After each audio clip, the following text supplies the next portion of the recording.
row. Life is a cabaret, old chum. I want to see you be the MC. No, thank you. You don't want. You don't. Aren't you the theater girl? What's wrong with you? Doesn't mean I want to play every role. Do you want to be in every opera and sing every song? I mean, why don't you want to do the? Let's talk about why don't you want to be the MC? It's not a character that speaks to me. I don't think I can sing it. Also, and I mean, I feel like it's specifically probably should be a character played by like maybe like a Jewish person or something. Got it. Fair. See. Okay. That's what I think. Do you want to play the MC? To be honest, I've never seen the show Cabaret. All I know is that clip I've seen of Alan Cummings doing that beginning. Meine Dame und Meine Herren. Damen und Herren, willkommen, That's all I bienvenue, know. welcome. Fremda, Étranger, stranger, glücklich zu sehen, je suis enchanté. Happy to see you, bleibe, reste, stay Okay, that little blue. glissando. Okay, all right, glissando. Yes. I don't perform for your approval. But that Last glissando night was at nice. Monet's, That little last night at Monet's, you did a slight little portamenti to that little to that next connecting I know note. what I did. What where So what note? describe it to the audience. What note? What note? You What can was describe it? it to the audience. What was it? What was it? Do it again. Let me hear. The portamenti, you know what it was. And it was only slight. That was very nice. It was very nice. Last night at Monet's White Elephant, or sorry, Interracial Elephant, Mhm. this guy was there. His name was James, and he was like, "I want a charcuterie. Is it rude to go get a charcuterie?" And I was like, "Well, just go buy like a pre-made charcuterie, or just order one on route." He was like, "I don't want a pre-made one. I want to make a charcuterie." I was like, "You want to go buy the ingredients for a charcuterie?" And I was like, "I don't know if it's rude. If you're supposed to bring something, just if you just go over and say, hey, do you guys mind? They probably won't care." So I said, James Andy is a chaos agent. James is on 12. Yeah, way worse than me. Way worse than me. So I said, Andy, I said, Andy, would you be offended if I order some, I want some cheesy queso dip. Do you mind if I order the ingredients to make it here? And it was like, of course, go ahead. Have any of you ever done this? I ordered the food and I was like, oh, it's almost here. And then I see my phone go buzzer. I ordered the food to my house. Damn. So I now have the ingredients for a queso dip in my home that I'm clearly not going to be eating. I have done this a few times. There have been times where I once ordered a pizza to Assad's apartment because the Domino's app had Assad's address in there. So I just bought Assad and his friend's pizza that day. Well, I'm really very into food, and I don't make mistakes like that. I will make sure that I will triple check. I've never had that happen to me before. Have you been tagged in that picture online?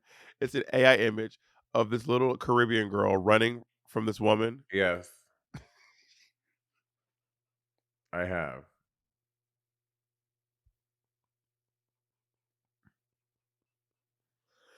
Can we please put it on the screen if we have it? That shit is so. How do you feel? Can you explain what it is? What it looks like is a little Caribbean girl like holding a pot of food, running from like what appears to be her mother, and like she's like gleefully like she's like smiling as she has stolen this food, and she's just running from who appears to be some sort of a maternal figure. And it's really low key. Well, someone tagged me. They said a couple Twitters, a couple tweets tagged me. One said Monet stealing the curry goat from the pot. One said Monet stealing Julietta's food. Do you have? Can you send it to the group? I don't have it. Can you send it to the group?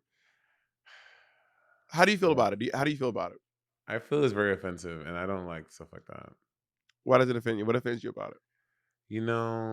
I don't want to get into it, but it really hurts my heart. Do you don't want to talk about it? No, I mean I don't care. It was a while ago though. I don't know if I don't think I can go back that far in my mentions. I'll try to find it. I don't have Twitter on this phone, but that shit. Wait, did you take Twitter off your phone? No, I have two phones, and I have my iPhone here, and my real phone is in the other room because it was charging. Y'all, Bob bought Baba took that damn, what is it called? The Frunk? the tank. The tank phone. It is, first of all, it's so heavy. Should I get it? Yeah, go get it and show these people that ridiculous phone. So if y'all don't know, first of all, and TikTok be working on Bob. This nigga will buy anything he sees on fucking TikTok. So he bought this new phone. It's called the Tank, and it can go up to like a couple like months without a charge. It has this crazy flashlight on it. It's just, it is literally like it's fucking heavy. It's literally one of the bricks they threw at Stonewall. I'm pretty sure. And he is like has it at this party, just like showing it off, and it is so silly. I'm trying to find this picture of me. Are you going to Kim's White Elephant party tomorrow? Yeah, and it's today. Oh, it's today. What are you going to bring? Oh, so I'm bringing this this Drew Barrymore popcorn maker that I got from the MTV Movie Awards. They sent it as a gift thing with like for winning the thing, and then so I'm bringing that. What makes it Drew Barrymore themed? It's her. She is her company. This is the Tank. It is a beast of a phone, a behemoth of a phone. And what makes it interesting is I have not charged this phone in, I think, 6 days now. Y'all, it is at 70%. But you also haven't been using it though. If I just didn't put I use my phone. Huh?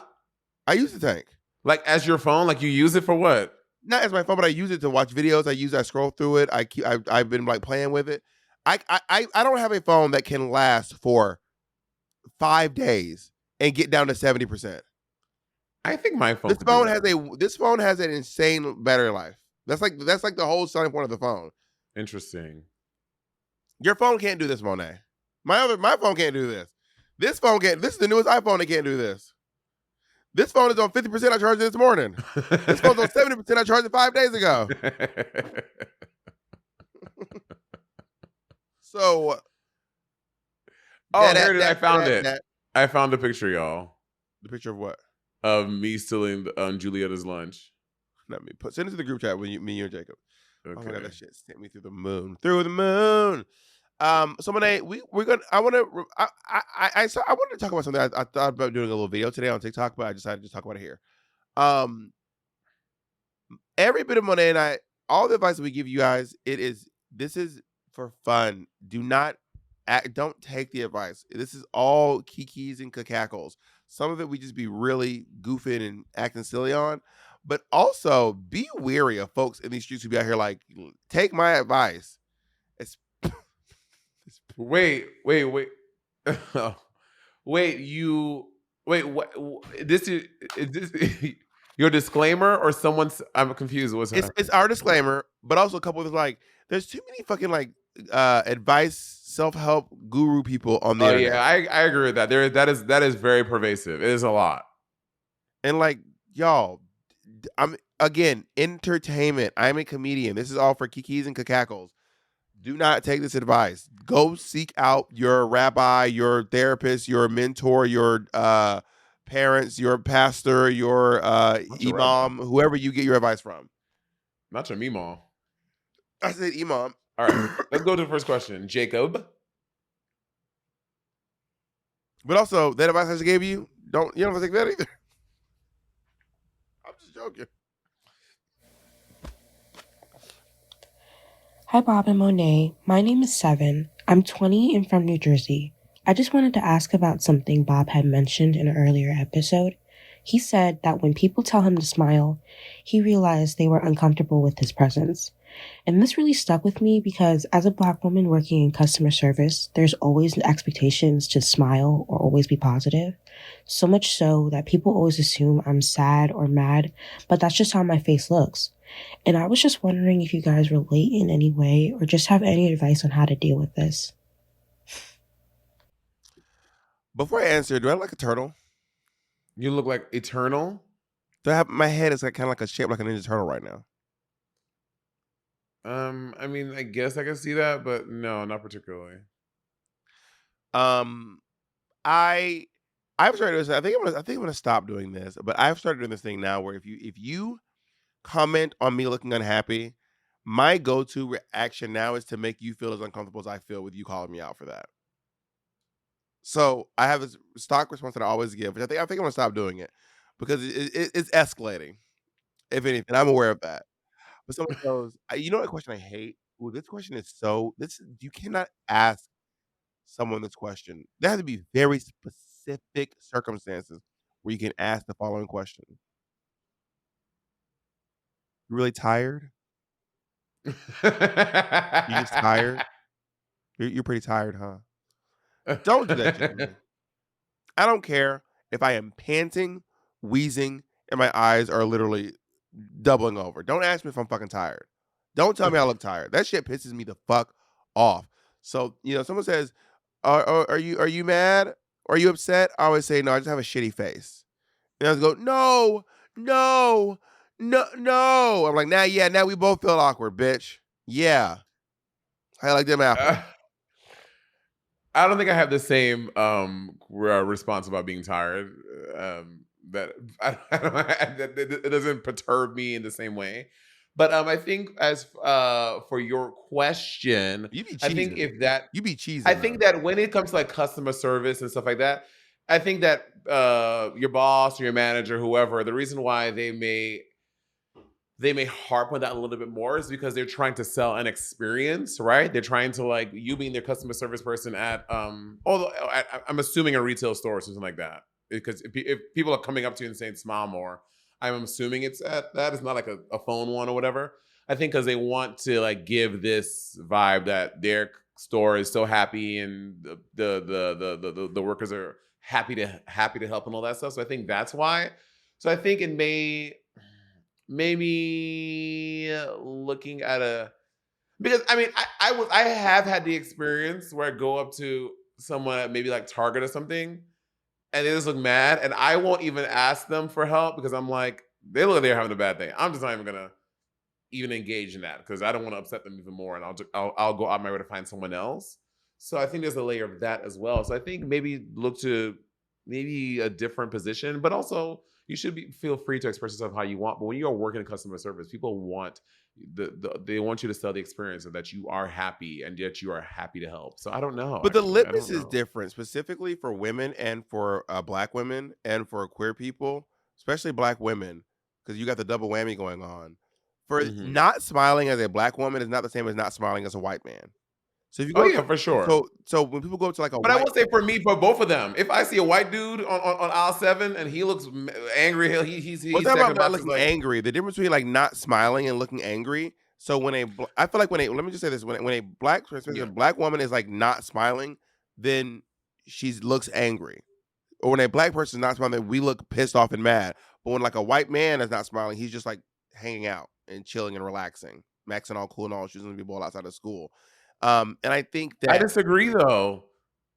do what? Like if a white dude is stacking boxes and he's working at Target and he's doing this thing and he's just sitting there like he looks like he doesn't look he looks like he doesn't want to be maybe not angry. They look like they don't want to be bothered.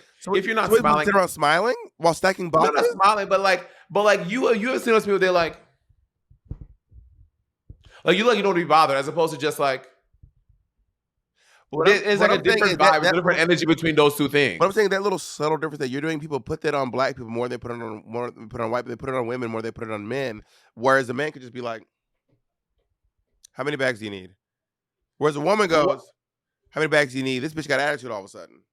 I don't I mean I guess in context of the world I do know that to be Well, you true, can't but not have from it. You can't not have these I'm talking biases. about my experience when I am getting customer service help. Like that's just not what my experience. Let's seem to Anyone who just insinuate that you have somehow escaped the bias of the world that we all are part of. Even people. By the way, even black women do this to other black women. We all have these biases inside of us that we have to be actively trying to not engage in. Even black women think. I'm Well, telling you let that me is just finish my not my statement. experience. Even black I don't have women. that. Let me just finish my statement. Even black women be thinking other black women be having stank face. Why I don't like her? Cause she thinks she cute. All this stuff in our heads. And I think that if you're willing to engage with the notion that maybe you have some biases that society has put into your brain, as opposed to being like, I am just above bias. I am I not don't saying that. have See, bias now in that you are regard. making a very big leap. I am not saying I am above biases. I'm talking about this specific instance, this specific situation. And that is not something that I possess. Of course, I am a human existing in this world. There are many biases that I walk out of my house that I am dressed in every day. I'm Yeah. not saying that. That's not what I'm saying. So don't put that in my mouth. I'm saying that my experience with it's this specific question about customer service. When I see someone who is just like there is a different energy and a different like vibe to someone, and it's very subtle. And when you want engagement for help and what feels warm and welcoming and inviting, I'm saying that is a specific bias that I don't experience. I take that at face value for whether you're black, white, green, purple, yellow, male, female, non-binary, whatever. That is just my own thing. But also that's just me. But do you Like see how that some people have also? biases that other people don't have. But do you see how that gives? I don't see color. No, I don't. That's interesting to me. All right, what's the next question? Wait 1 second. I'm just loading it up. Wow, Jacob. So I'm a very basic white girl who is also Well, there you very can't tell. bisexual, but I don't really know how to be like accepted in queer spaces at all. I'm not the type of person to like get bangs or like get a nose piercing. So it's confusing off the bat. But a lot of my like gay and lesbian friends have been a little like invalidating, about like being like kind of implying that I'm not queer enough to be part of like any conversations or go on with them. And I'm like, I don't really know what this is based off of because like none of you guys have seen Paris is Burning. So it's not like a report card thing. Like, is it literally just like that I'm basic? Is it like the bisexual? Like, I didn't like poppers that one time. I did them. So I would love some advice about like how to be more accepted in queer spaces when I really am just like basic white girl who looks straight, like looks very ally. But I'm like, I'm very bisexual. I promise. What is she talking about? We went from poppers to what is? I think some all the things she's tried to do to signal that, hey guys, I'm one of you. Well, Accept me. So poppers is a which I guess we talked about this before. Bitches be doing poppers on the dance floor sounds so crazy to me. Anyway, did I go first or you go first last? I can't remember. You go ahead. I think yeah. Listen, I don't. There is a part like you want to feel included. You want everyone to know that you're down. Like you want at face value. You want people to know that bitch I eat pussy. Like I get that, but and just because you don't have a septum piercing or you don't have like anything that feels like a little alternative and a little like queer. I don't know. Maybe just start wearing bitch. Be one of those bitches back in 2000s. I remember in New York City there was it was a trend where people would get these like rainbow seatbelt buckles, belts, and like when people had those on, like you knew they were gay. So maybe you just need to do a few more outward expressions of your fabulosity. I think can go a long way. Like wear more rainbows, or like I don't know, put a little rainbow flag in on your Instagram bio. Like little things to signal if you want that outward projection that you are part of the community and that you are queer. You just gotta signal a little more, girl. Can I say a very controversial statement? Bring back basic white girl allies. Even if you're not an ally, bring back basic white girls. Like maybe Manic Panic can stop selling hair dye for a month and just see if nature can heal itself. There's nothing wrong with looking extra. You know what I mean? But I feel like you don't have to prove your queerness to anybody. Your bisexuality does not have to be 50-50. Bitch, if your bisexuality is 95-5, you're still bisexual. You don't have to prove it by going out and dating men or dating women. You don't have to prove your attraction to anyone in the world. That's not how that works. I'm someone who's like very visibly queer. People see me, although for some reason my mom swears up and down. People can't tell I'm gay. We've had this conversation. Jacob's been there for this conversation. My mom swears up and down that until I say I'm gay, until I say the words I'm gay, no one knows. Which is, I think, precious of my mom. But that's just not my experience. I'll say that. Mm-hmm. That is certainly not my experience. But maybe gaydar is just all for boomers. I don't know. Maybe that's what it is. But girl, like, you don't have to fucking prove yourself, and get you some friends who are gonna be like, my Kennedy is a lesbian, well, like a bi lesbian, and just like I'm a bi gay guy, but like Kennedy just reads as like this like straight white girl a lot. People just be like, oh, she's just, especially before she got all these tattoos. People used to be like, and this straight girl, and Kennedy would just kind of be like, either sometimes she's speaking like, I'm not straight, or sometimes she'd be sitting with her girlfriend, she'd be like, this is my girlfriend, or something like that. But she just kind of like this like plain looking white girl. She's like, it just is what it is. I'm a plain, what do you want? I'm a plain looking white girl. You know what I mean? But I will say it's not her friends, it's her. She's like, I want to look more queer. She's like, I want to look more queer. Her friends are her. It's not like her friends are like, girl, we are fine. But it's like she's wanting to do it to signal to her friends. Like it's not just her friends. It's like she's trying to signal to people around her that she is more queer.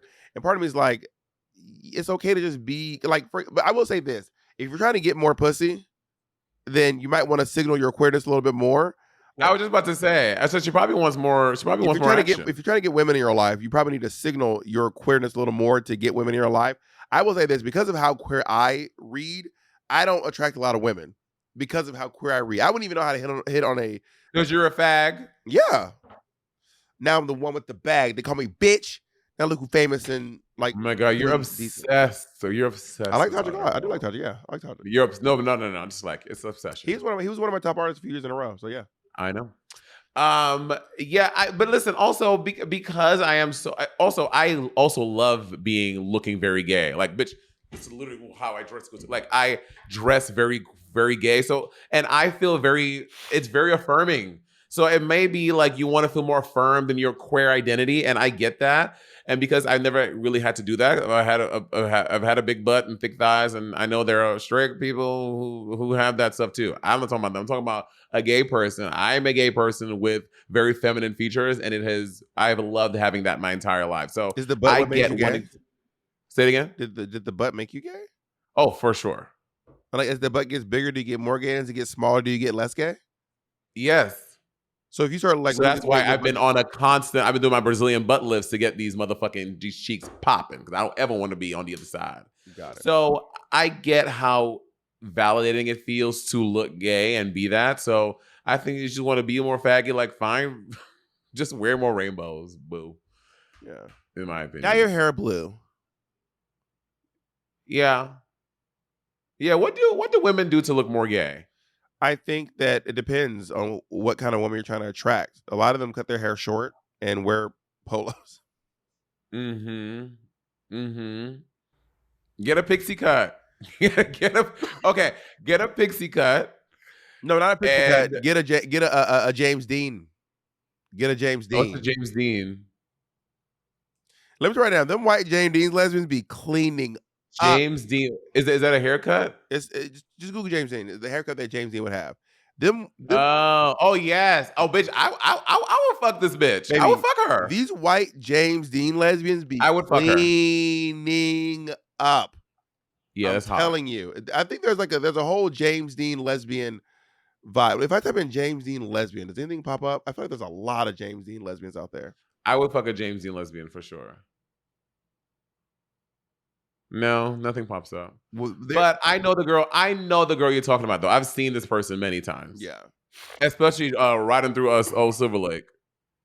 Yeah. All right, what's our next one, Jacob?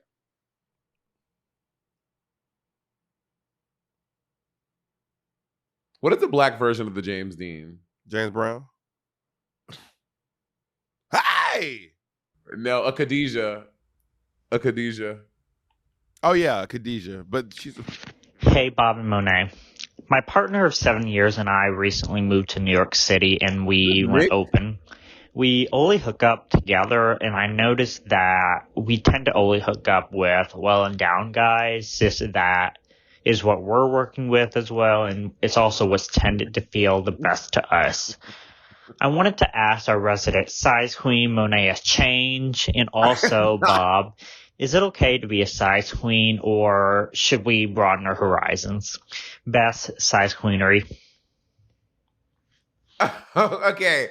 First of all, they're like, me and my boyfriend, we just happen to only hook up with guys with big dicks because we also have really big dicks. And like, like everyone, there guys, just a lot of dick just floating around this He's apartment. He wants to advertise. It pays to advertise.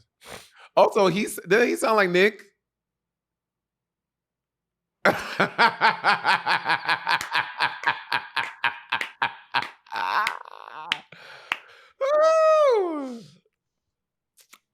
I went first. Your turn.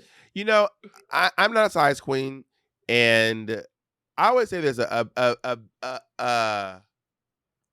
average to small dick to no dick at all is not a deal breaker, but sometimes a big dick can be a deal maker.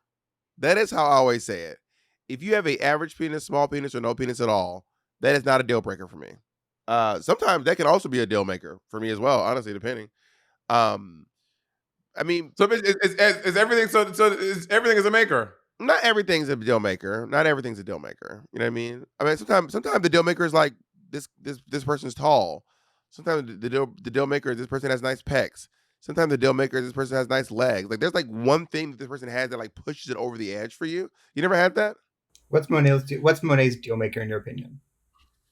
Oh, what do I think it is? Yeah, being able to lift her off the ground easily.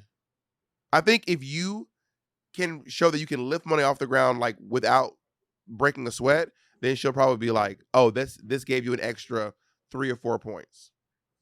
Does that sound right? Yeah, I like that. Yeah, but you probably have other deal makers too, like maybe like nice arms. Actually, do you? I like hands. I'm weird. Hands and teeth are deal makers. You know that girl on TikTok who's always like, I gotta stop doing this. I'm gonna stop reaching for TikTok because you apparently you're like Simone Biles' husband. You've never been on the internet. You don't see things. Well, I have not. So I know I go in waves. I have not been in my TikTok for like. Do you know the girl who's always like, I'm a dying breed? No. She's this really funny black girl on TikTok who. Anyway, you just did. Okay, I'm officially vowing to not mention any more TikToks of Monet. It's done. It's a wrap. But you were saying, Monet? What was I saying? Hands. You like hands. You're weird. Like hands and teeth are like deal makers for me. Like if you are cute, like if I'm like on the fence and like I see your hands, I'm like, I know that's so weird, but I'm like, oh yes. What on these hands? What about the hands? Like they have to be like a. How are your hands? Would you hook up with your hands? My hands are okay, but like like Andy has not. Have you ever seen Andy's hands? Andy has nice hands. I've seen them, but I haven't taken note of them. But I have seen that Andy has hands.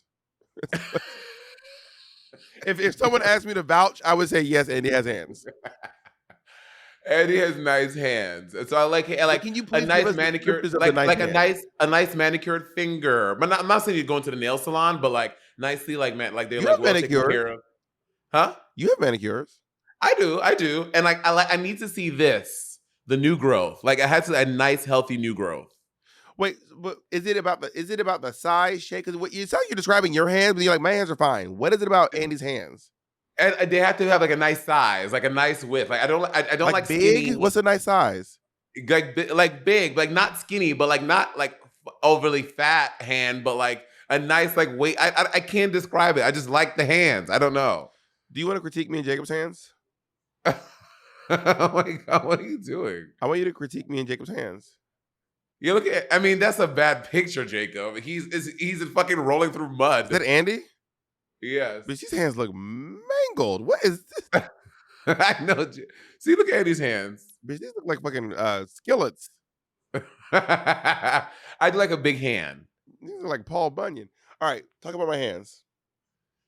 Well, you have very nice hands. I like your hands. I wish that they were more manicured though. That's the only thing. Like, but you have like the weight and size of your hands are great. All right, talk about Jacob's hands. I can't see Jacob's hands. Oh, well, Jacob is small. I have Barbie Jacob hands. is tiny. Girl, bitch, Jacob can put your entire around your thumb. Jacob and I, girl, Jacob has beautiful hands. He has beautiful hands, but they're small. Jacob's very small. Yeah, they're very beautiful little petite hands. I love my little baby's hands. Okay, go jerk him off another episode. Is every episode you're gonna be jerking about Jacob Andy's off? hands for 18 minutes. You asked me. I can't say 3 words about Jacob's hands. Every episode, you and Jacob are just. I can't say 3 words about Jacob's hands. That's you and Andy at game night, Monet. Oh wait, size queens. Is it okay to be a size queen? Oh yes, we lost the question. Listen, I think if you like big dicks and you feel like you can take those better and those feel better in your body, then I think yes, you are allowed to be a size queen. Like I don't think there's shame in being a size queen. Don't let other people shame you for being a size queen. Like if that's what floats your boat and that's what gets you really hot and that's what makes you want to come, then go ahead, like live your life. It sounds like you want to explore other stuff, though. It sounds like you're interested in exploring other things. I mean, are there other parts of the body that you also find erotic? Does it have to be a big penis? Does it have to be in your butthole? Does it have to be? What about the butts? You know what I mean? Like, for example, I'm someone who notoriously loves a little booty. A little booty. I like a little booty. Is that what you and I were never a thing? I don't. Well, he also likes big booties. I like big he booties. He just likes too. booties in general. Booty from the lumbar. Booty because that's so far. Yeah, I also have love for big booties too, and I have love for little booties. You know what I mean? One of my favorite. What about medium booties? I mean, wow. So you hate medium booties? I feel like sometimes the little booties are medium booties because they're like little, but they're like little plump, but they're like. Bob, everything is a deal maker. You said I like little booties. I like big ones. We said, what about me? Well, I like medium. Okay, you like everything. A medium booty wouldn't be a deal maker for me, but a big booty or a little booty would be a deal maker. Like a little booty, a medium booty is whatever, but if you have a big booty or a little booty, that gives you extra points for me. Got it. One of my favorite memories is you had came back. We were at your apartment in 180 Fort Washington. 160. Where were you at? Oh my God, I don't remember. 180. 162. I don't know. 180. 164 Fort Washington. How about that? 164. It was 84 Washington. That's what it was. Yeah. And we're at your house, and then I hadn't seen you for a while. Oh, this is in the pandemic. And I didn't see you for a few. I didn't see you in person for a week. So the first time I came over to your house, and I was doing a lot of biking, and I walked past you in front of you. You go, Monet. I was like, what? He's like, Monet. I was like, what? He's like your ass is ridiculous. Who I said this? This all time. Like you see me so bad. It was just very funny to me. You're like, because Bob always does this thing. He'll like say something like that, and you think it's gonna be like a serious conversation. Like, I'm like, oh my God, what happened? He was like, girl, your ass is crazy. I think the main reason you and I didn't work out is because when I met you, I was really skinny. You're not into skinny guys. I was very skinny when you and I first met. You used to always be like, you're so skinny. You were very skinny. But you'd be like, you're so skinny. It was like that, y'all. It wasn't like, oh, I'm observing that you're skinny. It was like, you're ill. No, she didn't literally never say that, but she did go, you're so skinny. And I'd be like, yeah, I'm skinny. I think you're inferring a lot of what you think my intention was. Why was your lip doing like Viola Davis playing Michelle Obama on Lifetime? Bob, you said Mitt Romney. Mitt Romney. Was that a real thing? Did you ever watch it? I didn't watch it, but it was real. Hey, Mitt Romney. I know Michelle had to be like, why you do me like that? They've met? They must have met. Oh, Viola and Michelle? Yeah. I would assume, yeah. I'm going to name some very famous people, and you're going to tell me if you ever met them, even if for a second. Like spoken and shared words, okay? Okay. Elton John. Wait, if I've met them? Yes, you. No. Laverne Cox. Yes. Lil Nas X. No. Who's the guy who plays Magneto? Jacob? Sir Ian McKellen. Ian McKellen. No.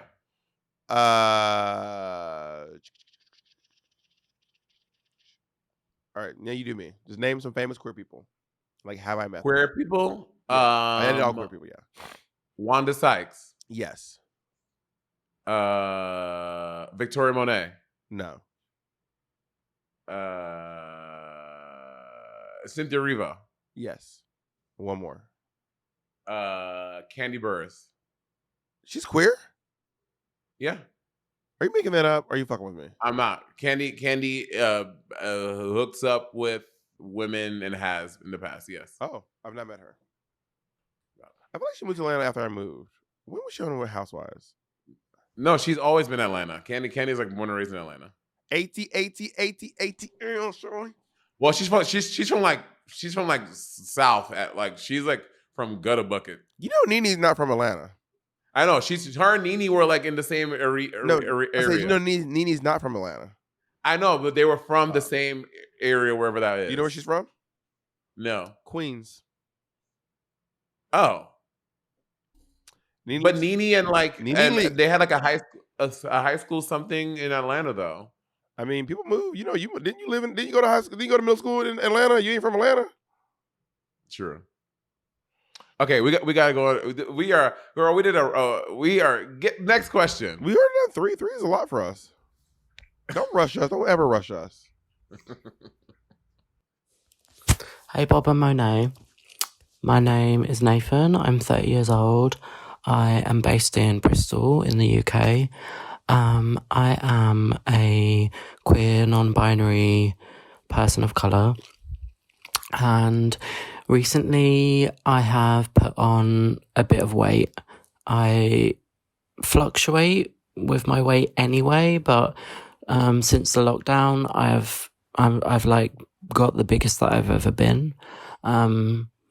And I love my body. I am very comfortable in my skin, but I am really struggling to express myself in the ways that I usually do, in terms of the way that I dress. And this is difficult for me because this means that I am basically just dressing very, in quotation marks, mask most of the time and not really exploring that femme, in quotation marks, side of me. And I was just wondering if you had any advice. Macaroni? Ooh, I mean, I would say, like, as you know, over my life as well, my weight has fluctuated, gone up and down, and I've always, but more in my mid-20s, I started dressing more femme. But when my weight was up, I found it more comfortable to dress femme when I was bigger because I could feel like I could wear dresses, I could wear like flowier things. So I find it interesting that you find it you have it the opposite. You feel like the more weight that you have on, you find it easier to dress more butch. And I think they said that they are still dressing butch. I think they just find themselves still dressing butch as opposed to choosing to dress more butch. That's what I think I heard. What I'm saying, so like if you want to express yourself in a more feminine way, I feel like it's easier to access that in my experiences when because you can like go get some nice like sundresses, or if you're in the UK, so bitch, I know it's fucking cold as hell in that bitch. You can get you some flowier things over there, because the question is how can they express themselves in a more femme way and with their new body, and with their new body, right? Yeah. So I say, me and Michelle Visage and a lot of people, not just us, but we specifically, the only 2 customers. We've shopped at Primark a lot, and Primark, and I guess living over there, y'all probably like, ew, Primark, but me as an American, I know we have them here, but I still fucking love it. Primark has so many great things you can find. Potato, stop it! Primark has so many like great. Okay, go ahead. What? But I'm hood. Okay, continue. Sit your ass down in there. Primark has so many options that you can get like different like things that you can wear to suit your body, to make your body look really fierce. So I say go to Primark, go to River Island, and I would also take a little pop into what's that place? Is Bristol near River Island? River Island is a clothing department store. Oh, I thought River Island was a place in in the UK. No. Go there. I think Primark is my number one though. They have so many different options. The fucking places are so goddamn big. You can find so many things. Interesting about fashion and bodies. I probably gained about 60 pounds since I was on Drag Race. So my body's changed quite a bit as well. And as you grow and shrink, you realize what you like about your clothes isn't just the clothes. You like the way the clothes land on your body. So as your body changes, the clothes are landing differently. So you don't like that item anymore. You know what I mean? Mhm. Also, maybe you're the kind of person who maybe where you get curves is in the hips, and that makes you feel your non-binary fantasy, so you'll want to wear something tighter. Maybe where you gain weight is in the shoulders, and that does not help you feel your whatever. Maybe I am a belly and booty bitch. That's where all my weight goes in my gut and my abs. They come in a pair. That's what that is where I gain most of my weight. And I have noticed that the larger I am, but also think the older I am, the more flowy my clothes have become. I just as in my age, I've gotten a lot more modest. I feel like Monet met me at the beginning of my modesty journey. I've always been relatively modest, to be honest, except I used to wear little shorty shorts back in the day, a little bit here and there. But I just I just always dress modestly. I'm someone who wears boots and pants practically all year round. I mean, I famously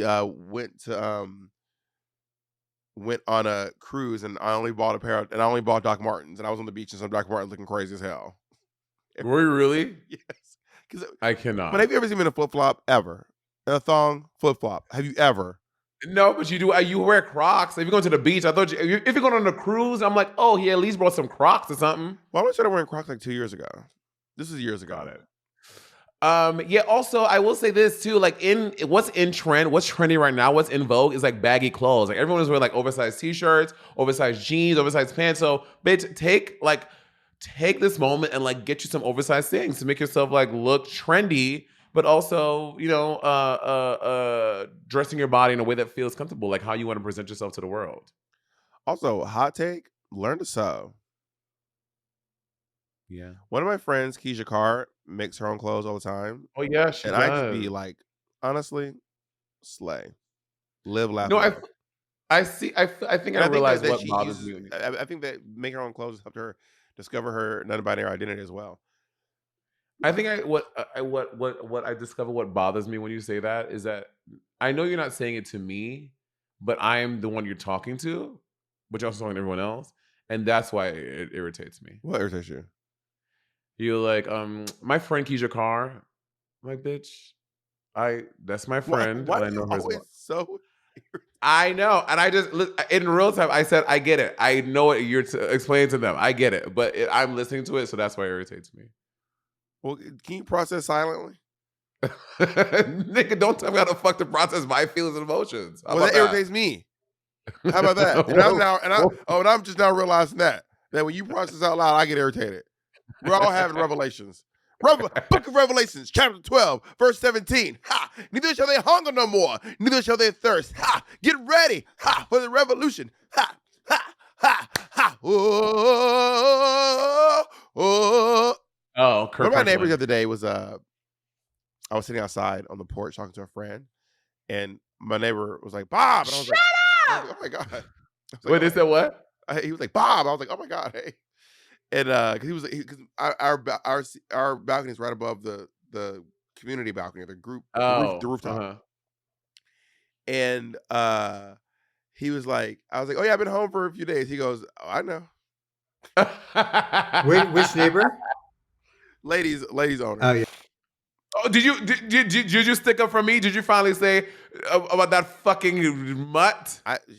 She is a mixed breed, but we're not gonna use the word mutt. She's a labradoodle. And but I was just gagged when he goes, oh, I know. I was like, hate me up with that Bob, one.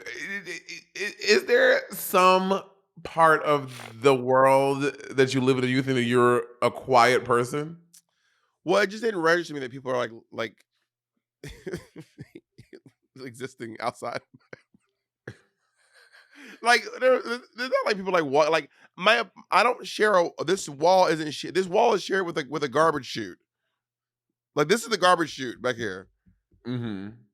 and there's no one above me, and that's just the courtyard. So I was like, oh, this room is so far away from everything. Nigga, you have windows. You have doors. Listen, I know you and my neighbor should get together and talk about how loud I am because he was like, I don't care. He's like, I just know you're home. Are they old or are they young? They're young. Ladies They're owners. about my age. Oh. There's one neighbor in my building who lives in a duplex. There's 2 apartments that are combined. It's fierce. And I was like, I want to come see. And she's like, oh yeah, for sure. But I happened to be like coming and going, so I couldn't see that day. I was like, okay. So I texted her. I was like, can I come see the apartment? And she was like, yeah. No, but then she didn't respond for like weeks. And she was like, oh yeah, come over. And I was on the road. And then I was like, oh. So I got back and she didn't respond. And then she always responds like a week later, like, yeah, come over. But I want to see this fucking duplex. Like, how do they convert 2 apartments I want to see one? 2. I want to see 2. I want to go fucking see. Maybe I'll text her again and be like, I know is it weird now to be like, I know it's literally been months, but can I please come see your apartment? Yeah, y'all live in the same building. Yeah, I don't think that's weird. They're like, hey, I'm back in town from the road. It has been years since she offered to show me her apartment. I also do not remember her name. They'll be like, hey, this is Bob and blah, blah, blah. I'm back in town. Would love to come see the place still. I think she saved in my phone as duplex. I do that too. If I don't know your name, I'll save you as how I got your number. So I want to see the fucking apartment. I want to come. Comment below if you want me to film an apartment tour for my neighbor. You know what I saw on Facebook the other day? I logged on Facebook the other day, and I saw that queen's name, Complete Destruction. I just think it's just still such a funny drag name. I mean, it's something. I remember one time I just thought it was funny. Mimi first made fun of me like hitting with a whip. I guess now people's drag names are full sentences. I was like, bitch, your name is literally a full sentence. Your name is Mimi. I'm first. You have a fucking conjugation, everything up in there. You have a proper noun. I am going to bury this dog alive. Can y'all hear it barking? The name of that is me, not Mimi. As in, okay, say again. Can y'all hear the dog barking? We did hear that, yeah, but it's like very faint in the background, and well, it's not faint to me. I'm just trying to stand up for the dog because in the house where he's constantly bullied by you and Colleen. Where's Andy? He's working out with someone. Oh, working. Give me 1 second. Just give me. Oh my god! Yeah, have y'all noticed that there have been someone breaking into Monet's house on every podcast since the dawn of time? Someone's always breaking in, stealing something. There's a ghost in the apartment. Always something going on. The dog's screaming. Let's go to the last question, Jacob. Right. Sorry, it's pulling it back up. Here we go. Hi, Bob and Monet. Oh, my phone went right. Oh. Hi, Bob and Monet. My name's Anthony. I'm 21 years old and I'm from Calgary, Canada. I'm currently a theater major and I'm writing a play for my playwriting class about stand-up comedy. It's kind of a love story / a success story about someone trying to break into the comedy business. I love both of your guys' stand-up comedy, and Monet, when I saw you this summer at the Great Outdoors Comedy Festival, that's what kind of inspired me to write this and to keep diving into more stand-up comedy. So my question is, how does one write a good and funny stand-up bit? I'd appreciate any advice because that's proven to be the hardest part of this process. The plot stuff is easy, but, getting some good, effective stand-up bits in there that would be loved by all audiences is kind of proving to be difficult because I've never written stand-up before. So I'd love any advice on that for a first-timer. Thank you both. Ooh. You want to go first? Yeah, I just went first. Do my eyes seem like they're half closed? Do your eyes seem half closed? Like I've been told to have like my eyelids always seem like they're like halfway like shut. I can't say I've ever noticed that about you, but this seems wild, right? No, that seems normal. This seems normal? That's wild. That's wild. But the one just before that was normal. Yeah. This feels crazy. I feel like I am in. This is too much. Who can hold their eyes this wide? By the way, this be blue-eyed people. People with blue eyes.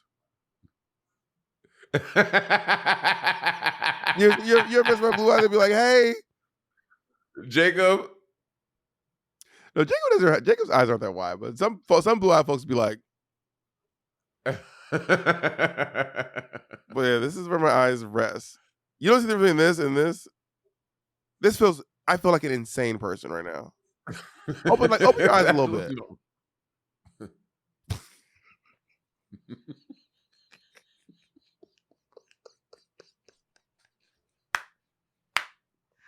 How do people maintain that?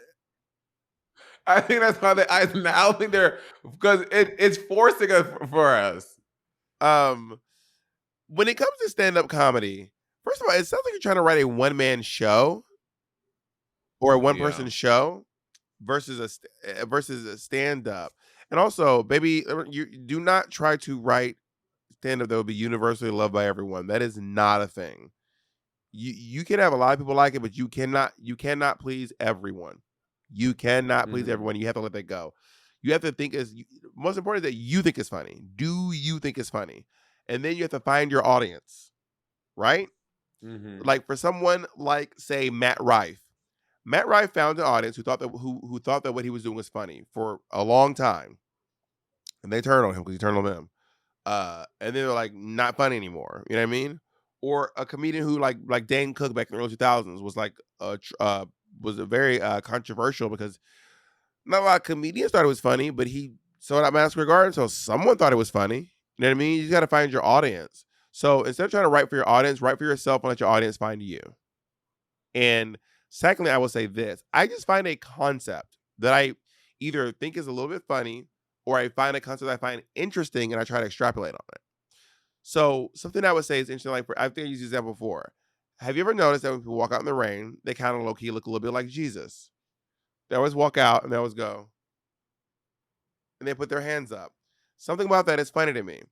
Now, that's the very simple premise of it. And then you find ways to stack on top of that premise, and then you make that funnier and funnier and funnier. Or I did a bit on something that's not funny, and I extrapolated on and made it funny, was exploring misogyny in the queer community and amongst men in general. And why do I think that AMAB people tend to be more misogynistic than AFAB people?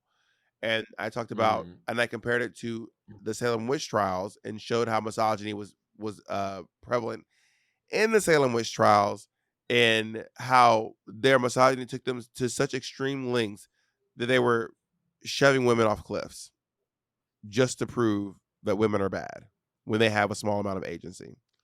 And then you try to find the humor in it without punching down, if that makes any sense. You can see it. It's toward the end, like the last third of my special Woke Man and Address. Yes, there's a plug for me. If you're a patron, it is available. I mean, it's available on Patreon and on YouTube, but the patrons start first. So how about you, Mo? Oh, I think for sorry, me, last how thing I I'll go say about is, in my opinion, you have to build a comedy in front of an audience. You have to test it out. Test it out.